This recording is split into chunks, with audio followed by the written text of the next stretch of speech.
How's it going, my evil residents? Today we're going to take a look at all of the starting pistols throughout COD Zombies history. Yes, every single one, from World at War to Black Ops 6. I'm not including Black Ops 7 because it's not out yet when I made this video. Yeah, the beta happened, but I'm not going to include the starting pistol from the beta. I'm not doing all that. Sorry, buddy. It's stopping at Black Ops 6. And yes, I am including non-tricks. So I will be including Advanced Warfare, Infinite Warfare, World War II Zombies, not Extinction, because that's not zombies, that's Extinction. And I will be including MWZ, so we're gonna get all the freaking starting pistols. I did add some rules, just so I'm not ranking literally every pistol for some of these later games like Cold War or Modern Warfare Zombies and stuff like that. So my guidelines for this list: I'm not doing any weapon variants. This is mostly regarding Infinite Warfare Zombies. I'm not doing any weapons obtained via the armory, only weapons obtained via leveling up that were there at the launch of the game. So for MWZ, I'm including the launch MW2 and launch MW3 weapons. And I am making one exception to this, and that is in Call of Duty World War II. I am including the 9mm SAP because that is unlocked through leveling up the Resistance Division. It's not a supply drop weapon, and it was added in to the progression of the game. It wasn't added into like the armory system or like a supply drop. You got it in a different way. So that's why I'm including that one. And also, I'm just not including any supply drop weapons or anything like that. So it's pretty straightforward what I'm including up through like BO4. But after that, it's pretty much just going to be the launch pistols that launch with the game and the 9mm SAP from World War II. That is what will be included on this list. As far as criteria, I'm not going to be comparing damage down to like damage numbers because it's between games and the zombie health and damage fluctuates so much between games that it's just not worth doing that. So I'm going to compare these mostly based on just how useful they are as an overall package. Are they good unpack-a-punched? Are they good pack-a-punched? How long are they good for? How many different things are they good for? Are they just good for getting points in early rounds? Do they have some other good use to them? That kind of thing.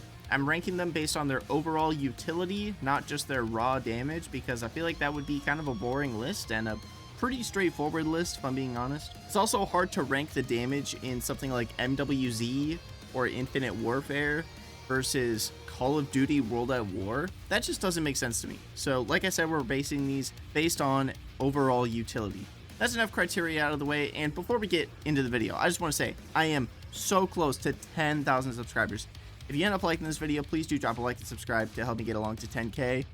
I would greatly appreciate you. I do have a couple members of the Zombies community popping in to make cameos in this video. If you happen to hear the YouTubers Chicken Teller, Corborium, or Pigpen pop up, do not be surprised. And if you like what they're saying, go subscribe to them. If you like my RE5 Iceberg video, especially go subscribe to Pigpen. If you like classic zombies, subscribe to Chicken Teller.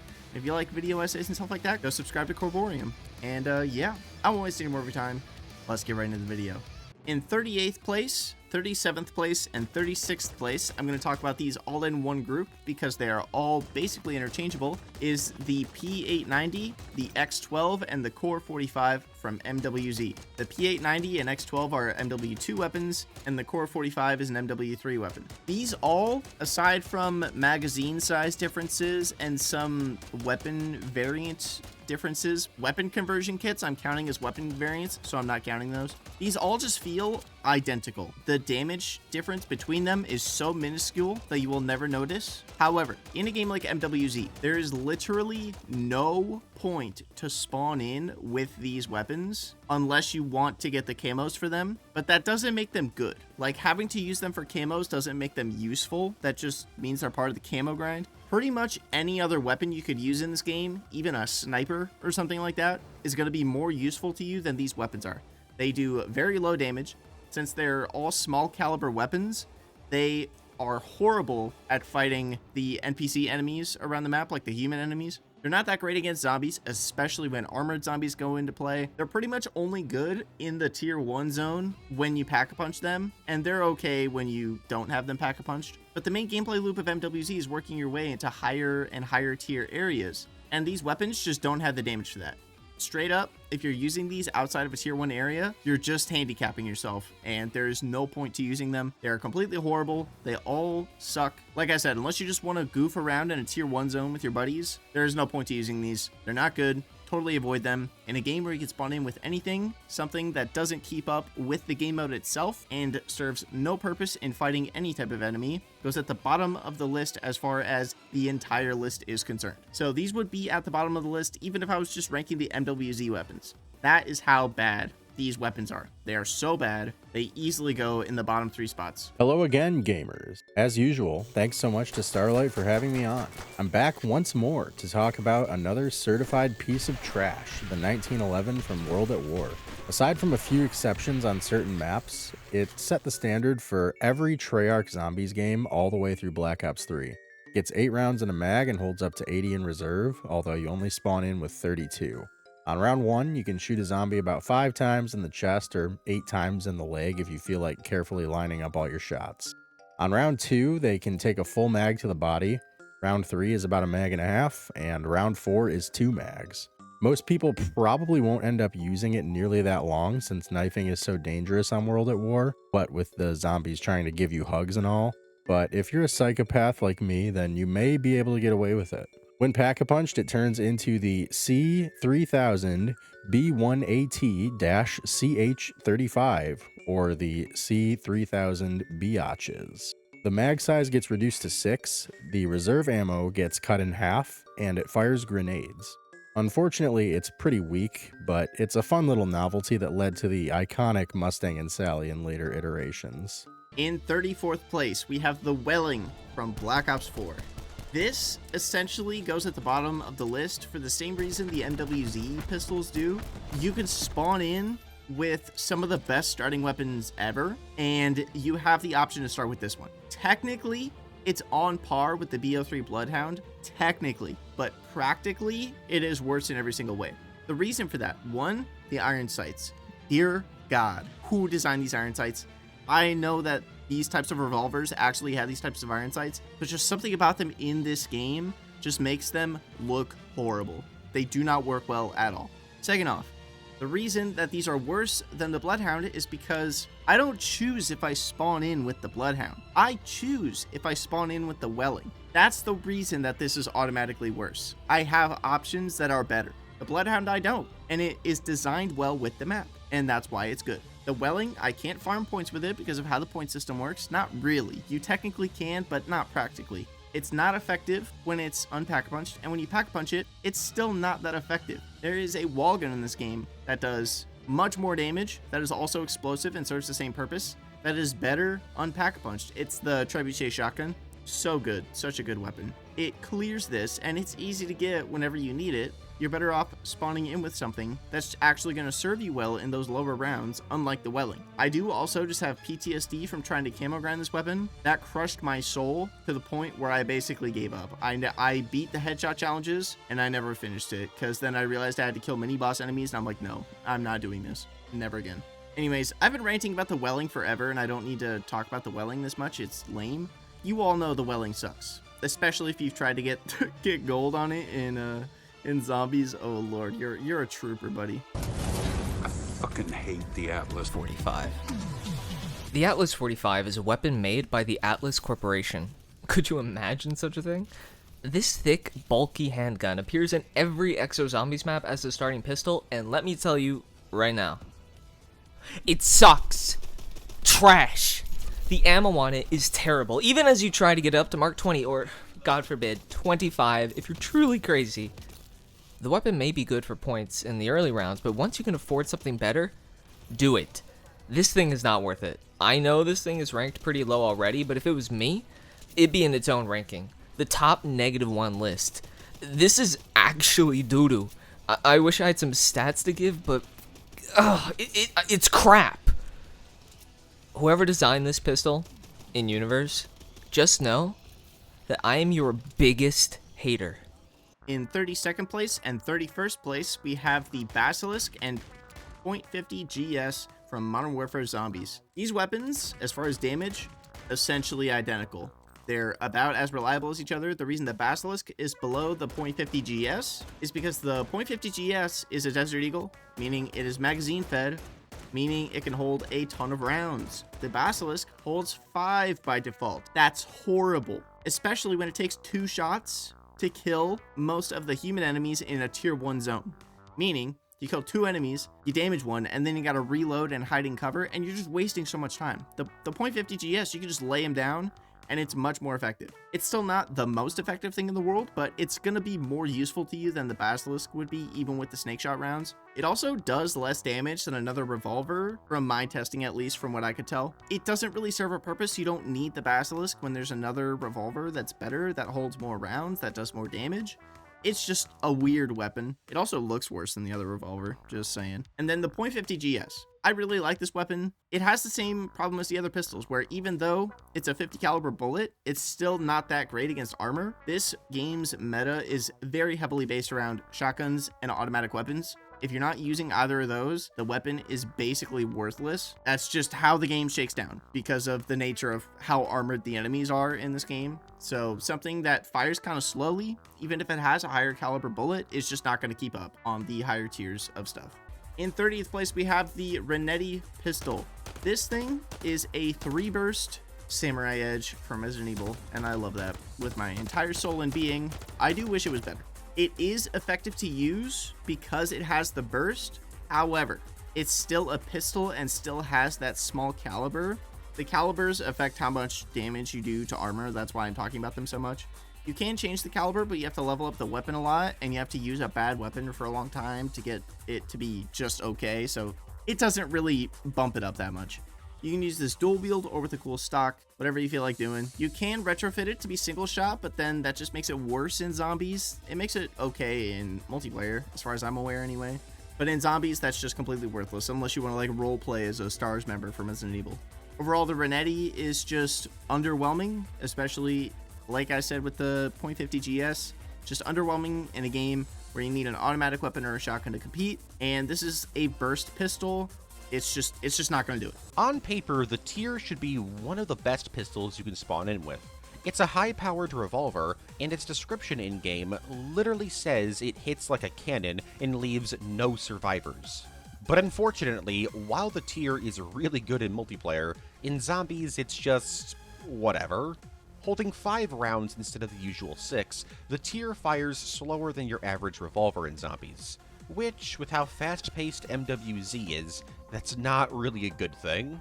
I've found that the 2 best ways to use this weapon are either using the weapon like a shotgun or a sniper rifle. If you attach the snake shot ammo attachment, it literally turns the tier into a pocket shotgun. And combining that with a kimbo, and you got yourself a very powerful close-range weapon. And when I say close range, I do mean close range, as you pretty much get no range with these things. But they deal pretty hefty damage up close to even special enemies. Then there's the sniper method.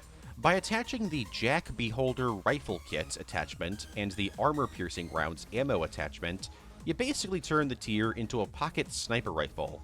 It deals incredible headshot damage, and can even take out special enemies in Tier 2 zones with just 1 to 2 shots to the head.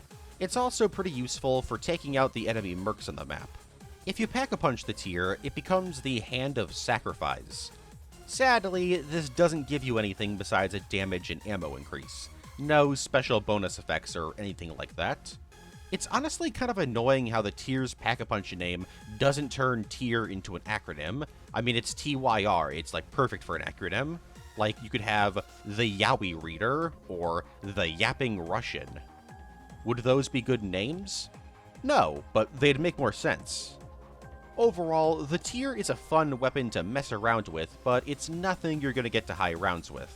Mainly because there's no rounds in MWZ, but you get my point. I'm going to talk about these 2 back-to-back. In 28th place and 27th place, we have the M1911 and the MR6 from Black Ops 3. I talked about these very extensively in my Black Ops 3 weapon ranking video. Go watch that. It took me forever. It's 3 hours long. Go check it out. They just don't really suit Black Ops 3 well, and they can't get alternate ammo types. So not only is the grenade damage explosion radius worse in this game than it is in other games, not only is the projectile arc of the grenades weirder than it is in previous games, it can't get alternate ammo types, it doesn't get buffed from double tap, and they're uglier.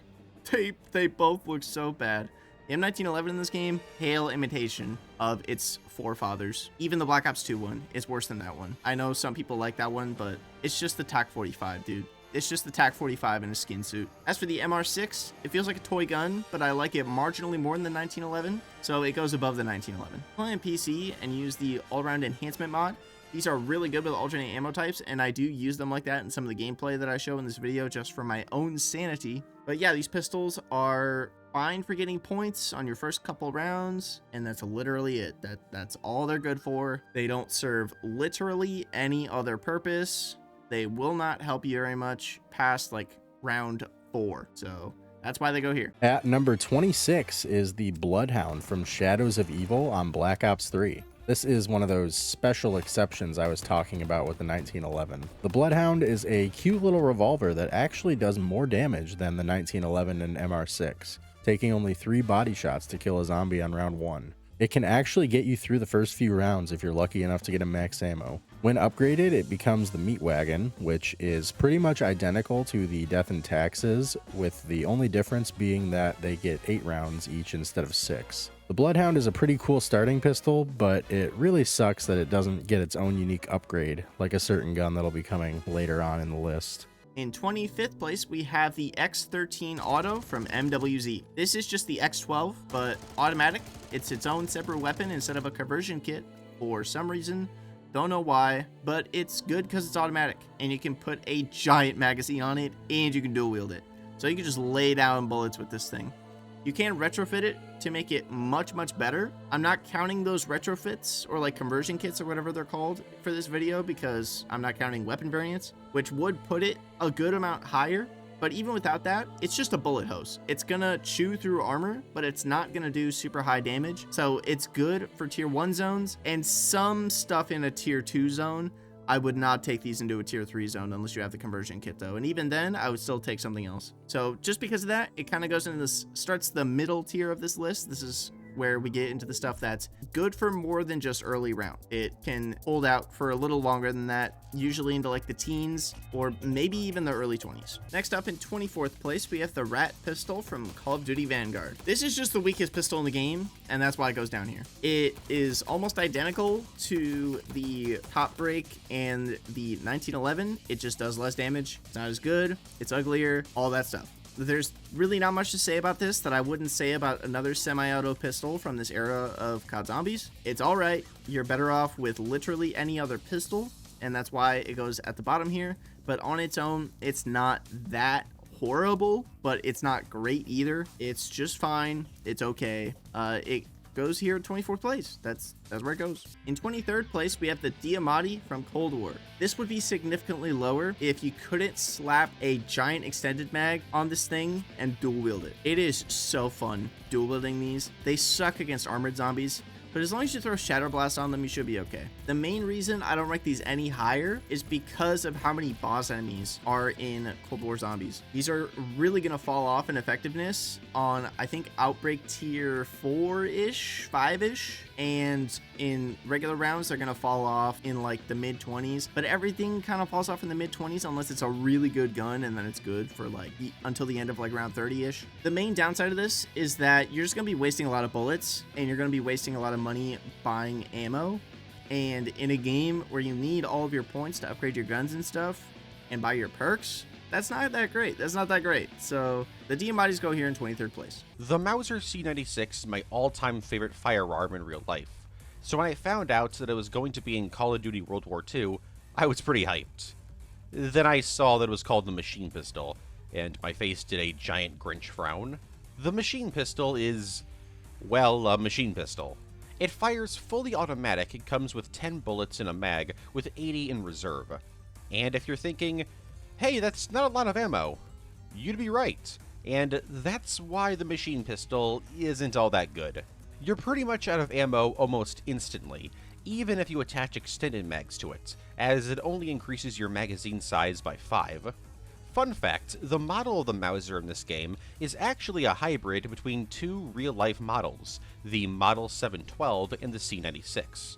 And when you attach the extended mags attachment to the weapon, you get the Model 712's extended mag, which in real life held 20 rounds.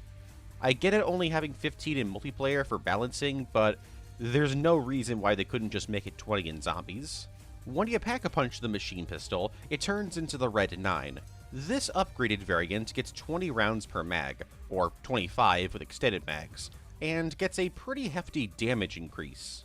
Sadly, you still burn through ammo very quickly, but on the bright side, you get a unique bonus when you pack-a-punch it. The Red 9 has a high chance of shooting electric rounds at zombies, which will explode upon impact, and if a zombie doesn't die to this explosion, they'll be stunned for a bit. It's a pretty cool bonus effect, but it's not worth using the weapon for it, in my opinion. I should also mention that you can put a Kimbo on the machine pistol. At first glance, that sounds like a pretty good idea, but there's two major problems that keep this from being worth using. For starters, you can't have any other attachment on it, so you can't put extended mags or full metal jacket or high caliber on it, basically any other attachment that's more useful. And with akimbo machine pistols, you burn through ammo insanely fast. Like, you're gonna run out of ammo using these things on just a single round.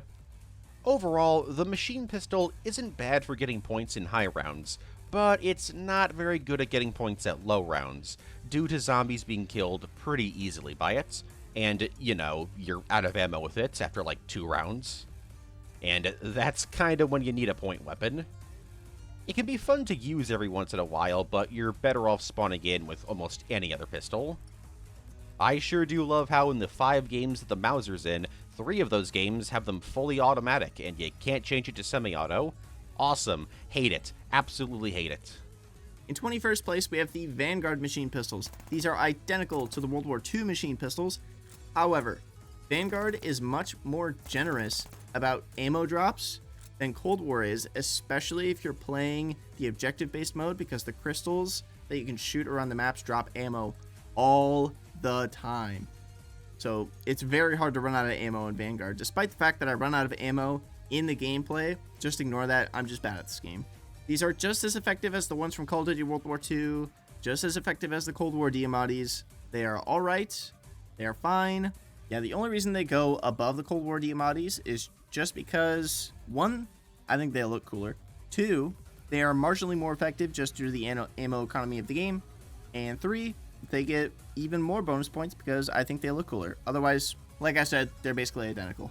In 20th place, we have the RK7 Garrison from Black Ops 4. These are a little bit slept on, but they're still not good. Like, people immediately write these off as total trash when they're not quite total trash. They're just kind of okay. They just have a little bit of body odor. They're a little bit smelly, but they are effective. Especially if you can actually land your headshots and level this up to get extended mag 2, you're hosing the zombies down. You're not hosing them down to a super high round or anything, and you can't farm points with them, but they can be effective, and this weapon usually has a wall buy spot, which is very nice for a starting pistol to have a wall buy spot, unlike the goddamn Welling.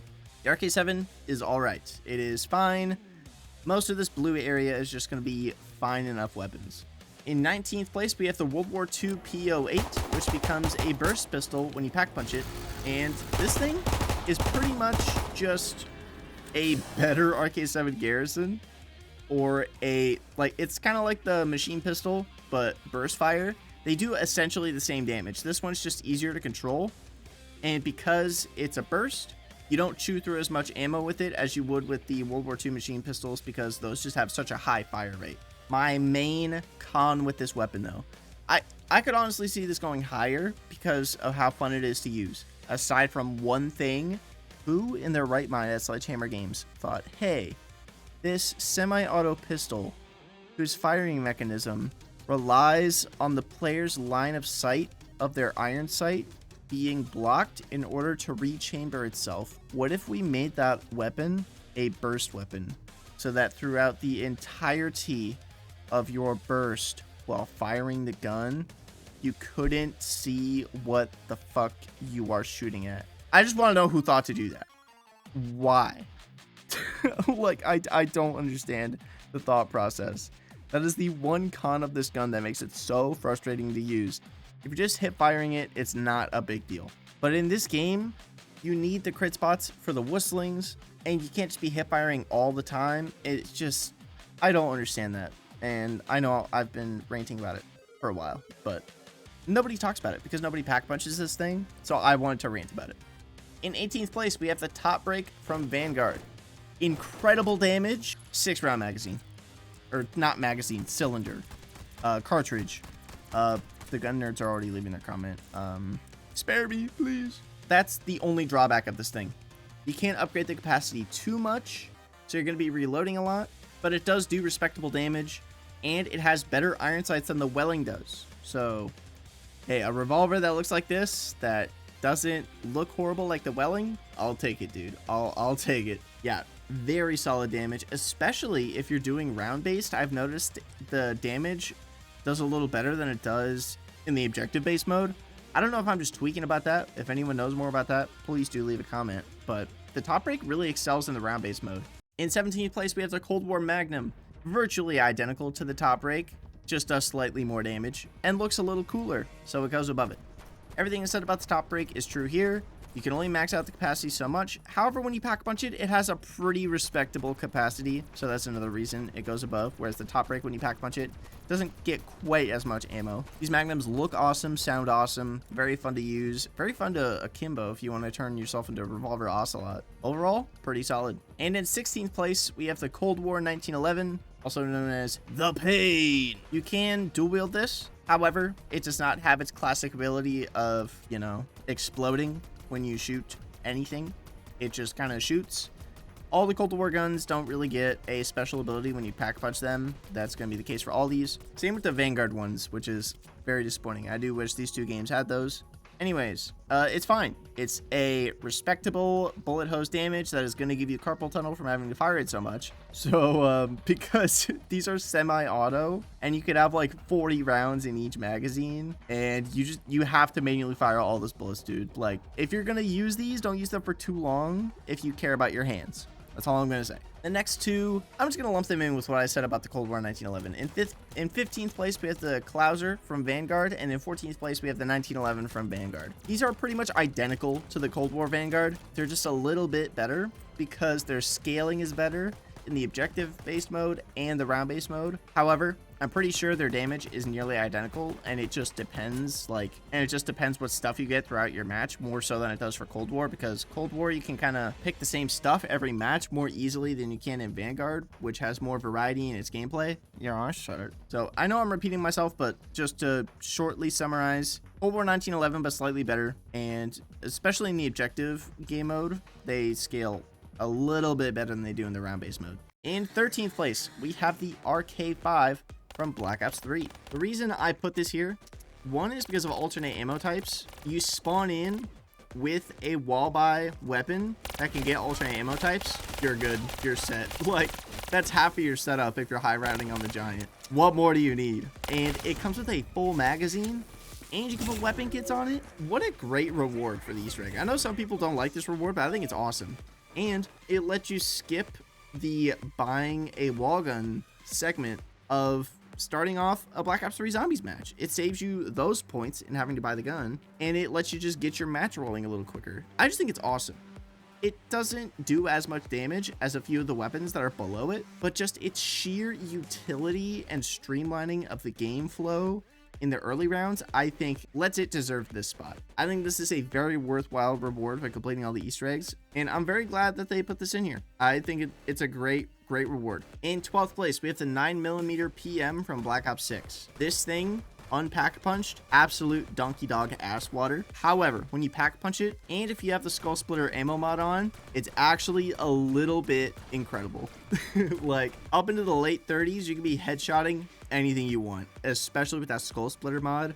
It brings back launch Black Ops 4 Mozu vibes, and man, it's nice to have it back. It's nice to have it back. They're easily the worst starting pistol in Black Ops 6. However, they're still pretty good, and they can keep up with some of the other, not quite top tier weapons, but like slightly below that, like the upper middle to lower high tier weapons. It's definitely up in there as far as the Black Ops 6 weapon balancing. Next up in 11th place, we have the Grekhovas from Black Ops 6. These are just the dual wield automatic pistol. They're bullet hoses, and they're really good, especially if you get some hip fire attachments Or you can put the stock on it and get the tactical aim, like, stock thing that it has. I love running it like that. I know you're cutting your damage in half, but you're landing double the bullets. So you can't even really tell. Like, I love using this thing. There's another one that is kind of slept on that I do think is better because it deals with that bullet control while dual wielding issue that this thing has. We'll talk about that later though, but if you use this with the stock attachment, so goddamn fun. And then you can put the super huge extended mag on it that looks like a music note and you're living life. So solid, so good. Up until like the mid 30s, you're gonna be cooking with this thing. There's not really that much more to say about it. I mean, it's an automatic pistol that does really good damage. It's also pretty good on pack punched in early rounds. Yeah, you can't farm points with it since the point system is weird, and even though it's an automatic weapon, you'd think it would be way higher, but you gotta remember the point system. In 10th place, we have the BO2 M1911. I struggled for a while on where to put this one, because you can get PhD on buried, which does make it as effective as the BO1 version. However, I think it deserves to go up a little higher just due to the fact that it's the only starting pistol option you have on most of the maps. And on top of that, it works because the knifing system doesn't suck in World at like it does in World at War. You can actually use it effectively and farm points with it effectively. Like in BO2, it is a totally valid strategy to just keep the 1911, get the Galva Knuckles, and then every time you get a max ammo or something, pull out your 1911. Like if your MP5 is out of ammo, pull out your 1911, fire a Magnum at the zombies, use your Galva Knuckles on them. You can get so far with that strategy. And I think people kind of sleep on it in that regard of like, knifing isn't scary in this game, and the point weapons in this game don't have too much ammo, so you can just kind of keep this in your back pocket until you get an actually good gun and still consistently farm points with it after that. Not a lot of points, but just given with how the old point system works, the fact that you can get these to be as good as the BO1 counterpart sometimes on buried, and the fact that they're really good on survival town, I think that these deserve this spot. I know some people might be thinking that I'm overrating this thing, and maybe I am, but I really think that it's just good. I don't know, something about the way the grenades explode in BO2 and just the way they hit, like it doesn't do more damage than the Black Ops 3 ones, but the enemies are less of a threat in Black Ops 2. The grenades feel more effective. It feels very effective for getting points, especially with the very high damage melee weapons. It's just useful. I don't know. Like, let me know if I overrated this thing. I totally understand if you think I did, but I'm curious to hear more opinions on this. This weapon, out of honestly any other weapon on this list, was the hardest weapon for me to place. So please do let me know where you think this one goes in the comments. In 9th place, we have the Stryder 22 from Black Ops 6. I know what you're thinking. Why did you put the carpal tunnel syndrome weapons up this high in 9th place? That is because there is a little known funny little attachment for this weapon called the 3-round burst retrofit mod that makes these so good, because it doesn't nerf the damage of the bullets. It's so good. It does more damage than the Grekhovas do, and it's a burst weapon, so you can actually control them, and you can dual wield them and fire them one at a time. Absolutely insane. These things are so slept on. I never hear anyone talk about them, and they are so good. I love spawning in with these. So much fun, and they're so effective. Up into the late 30s. Most Black Ops 6 weapons fall off in like the mid 30s. These are good until the late 30s. You can quote me on that. They're really fun, really solid. Just throw that mod on them. Without that mod, I'd probably put them around like 14th, 15th place with the 1911 and the Clouser from Vanguard. But man, these things with the 3-round burst, they just really have a huge glow up. I love these weapons. These are one of my favorite starting pistols, honestly, and they're totally slept on. In 8th place, we have the BO1 M1911, otherwise known as the get out of my way bitch weapons. If you're playing Black Ops 1, you have these in your back pocket. Like, that's just where they belong. That and the sound design of them, oh my god, it's so perfect. And the BO1 explosions, oh, perfection all around. Everything about these is perfect, and they pair well with PhD. Can't go wrong with them. Do they do the most damage? No. But will they get you out of a corner at most reasonable rounds you'd be playing zombies at in Black Ops 1 before you lose your mind? Yes. Yes, they will. I know I didn't talk about these very much, but there's not that much to say. It's the BO1 1911. It's gonna corner save you with PhD. It's effective. Doesn't have that much ammo, but you don't need it to, because it's meant to get you out of a corner and get things out of your way. In 7th place, we have the BO3 Mauser C96 from the remaster of Origins. Something about this weapon, like, it's objectively, it's still really good, but something about the projectile speed, the recoil, the fact that it doesn't bounce you around, it just feels so much less effective than the BO2 one does. It's like when you go to a fast food place and they change the chicken nuggets, but you can't prove it because they look exactly the same, but they taste different. It's like that feeling. I don't know if I'm crazy for that, but I know that the BO3 Mauser is objectively worse in some capacity, but I can't prove it because every time I've tested it, they do the same damage. They fall off the same rounds. I don't know what's going on with this. Like, if someone wants to test these two pistols more scientifically, or if you want me to make a video testing these two pistols more scientifically, I would be down.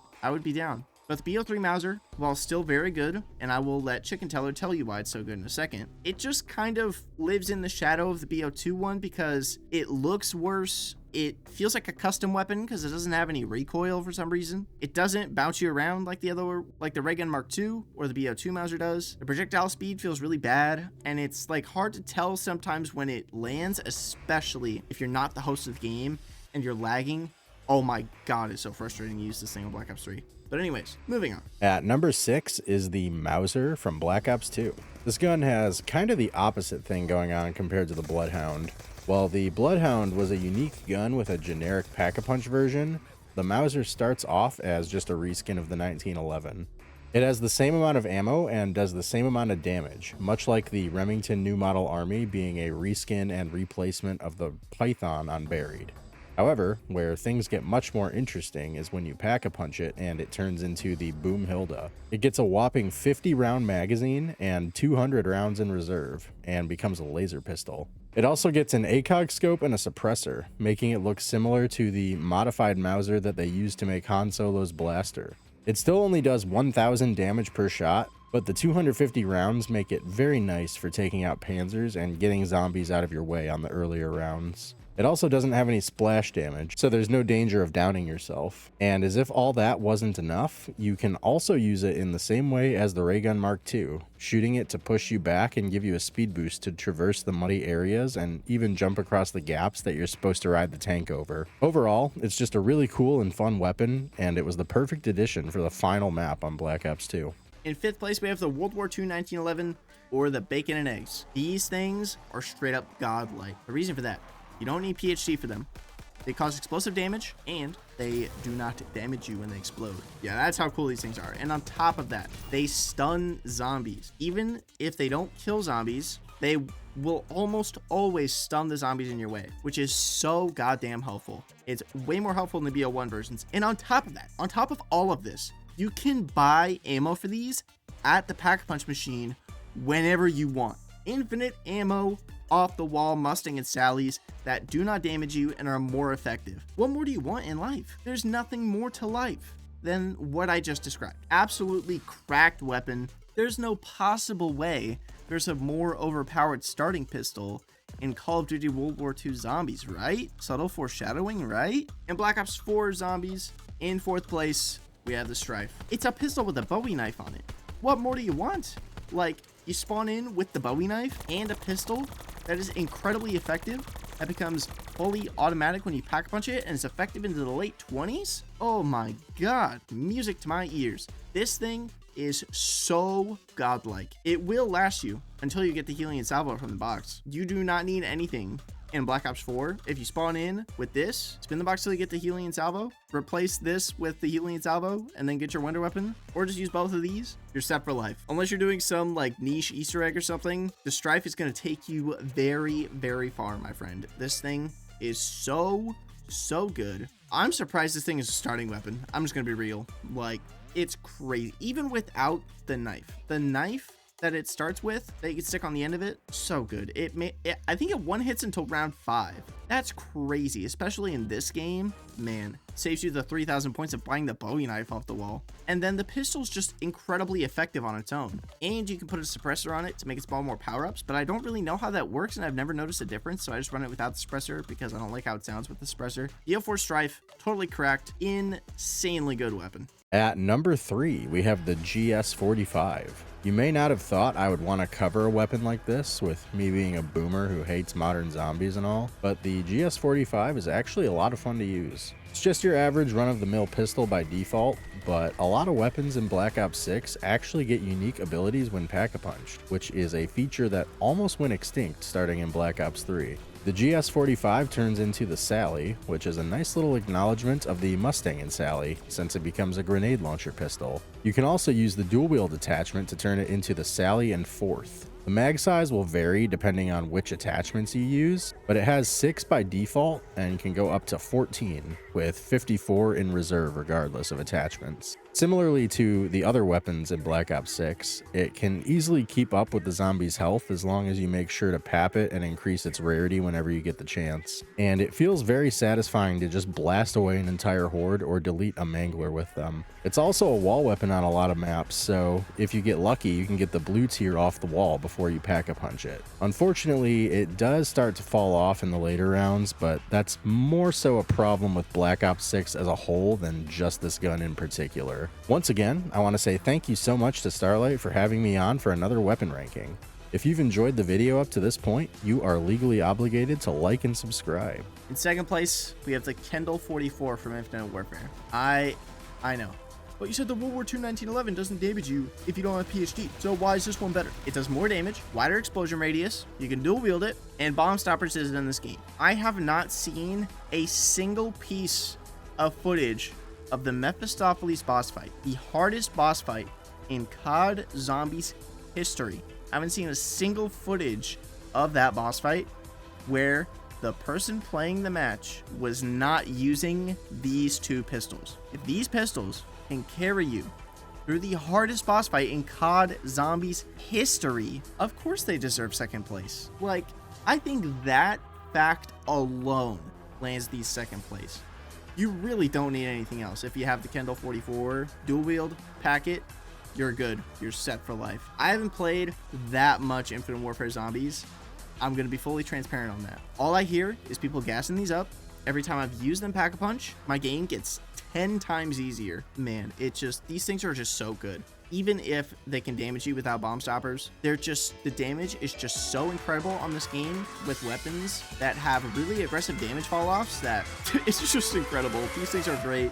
Easy number 2 spot. In first place, all hail World War II Zombies, the greatest COD Zombies game mode, the 9mm SAP. When you pack-a-punch this thing, it becomes a semi-auto shotgun.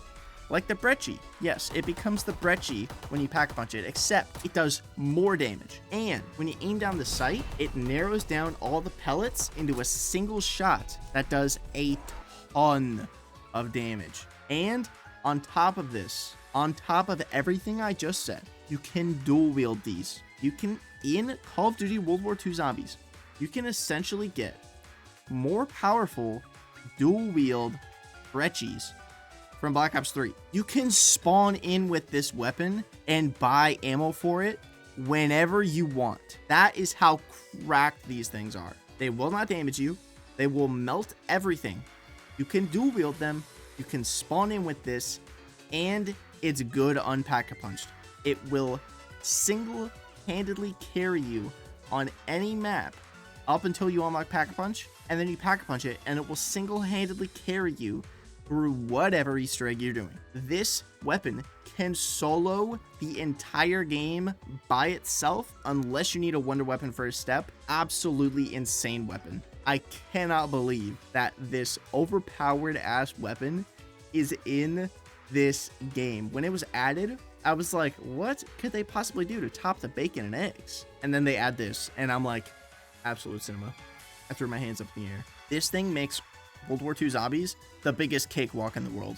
It's great. You can kill whistlings from the front with these. Do you know how hard that is to do? You can kill whistlings from the front with these freaking pistols. They're so good. They're so good. I know I've been just ranting about how good they are and repeating myself. There's only so many ways to say that something is good, but somebody's got to talk about how good these things are, because I don't hear too many people talking about it. Like, go level up the Resistance division in multiplayer. It'll take you like 3 games on shipment. Get these, spawn in with it, you're set for life. You're good. That's all there is to it. Yeah, World War II Zombies 9mm SAP is the best starting pistol in COD Zombies history. I will die on this hill. And we'll have to see where the Black Ops 7 ones land. I don't know. I don't even know if I'm going to buy that game, but I guess we'll find out. Thank you very much for watching the video. I hope you liked it. Please consider subscribing if you enjoyed the video. Also like the video. I'm so close to 10,000 subscribers. It has been a massive dream of mine to hit 10K, and I greatly appreciate all of you so very much. I do also have memberships if you'd like to support me more directly, and a higher tier if you'd like to request a specific video. I do have merch as well down below. And yeah, that's pretty much going to do it for this video. Except I'm going to thank my channel members. Shout out to all my nefarious residents scrolling on the left side of the screen right now. Max the Noodle, The Epic Rager, Lord Porkshire, Casual Mode, Mal Plays, Heavy Morals, Nicholas Linsman, Freak Productions, Nico Femboy, Gordon Marshall, Noah Yates, Robin Volmuller, Casper Jones, Conjured Lion, Andrew Keeley, and Stoop Kid. And a super mega extra special shout out to my malevolent residents of the channel, John YouTube, Erkrom Cromer, Rosemary, and Tim Just Me Really. Thank you all very much for watching. I hope you have a fantastic day. Hope you had a fantastic Halloween. Hope you have a fantastic Thanksgiving and a holiday season overall. And yeah, stay evil, my residents.